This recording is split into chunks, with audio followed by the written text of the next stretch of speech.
ঢাকার রামপুরার বনশ্রী এলাকায় স্বর্ণ ব্যবসায়ী আনোয়ার হোসেনকে গুলি করে ২০০ ভরি স্বর্ণ ও ১ লাখ টাকা ছিনিয়ে নিয়েছে দুর্বৃত্তরা।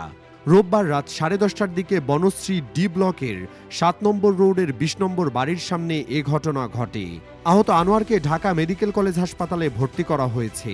আনোয়ারের স্ত্রী গণমাধ্যমকে জানান, গুলির শব্দ শুনে তিনি বাইরে বেরিয়ে দেখেন সন্ত্রাসীরা গুলি ও কুপিয়ে তার স্বামীকে ফেলে রেখে গেছে।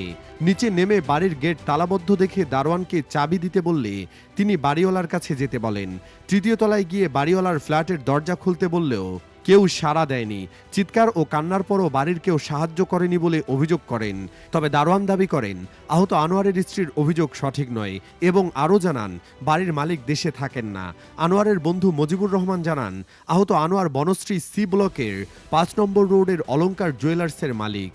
প্রতিদিন দোকান থেকে বড় স্বর্ণের গহনা বাসায় নিয়ে আসেন। গতকাল রাতে মোটরসাইকেলে বাসায় ফেরার সময় ৭ নম্বর রোডের মাথা থেকে ৩টি মোটরসাইকেল থেকে অনুসরণ করে বাসার গেটের সামনে পৌঁছালে তারা ব্যারিকেড দিয়ে এলোপাতাড়ি গুলি ও কুপিয়ে তার কাছ থেকে সবকিছু ছিনিয়ে নেয়। নিউজ ডেস্ক, সূত্র 24।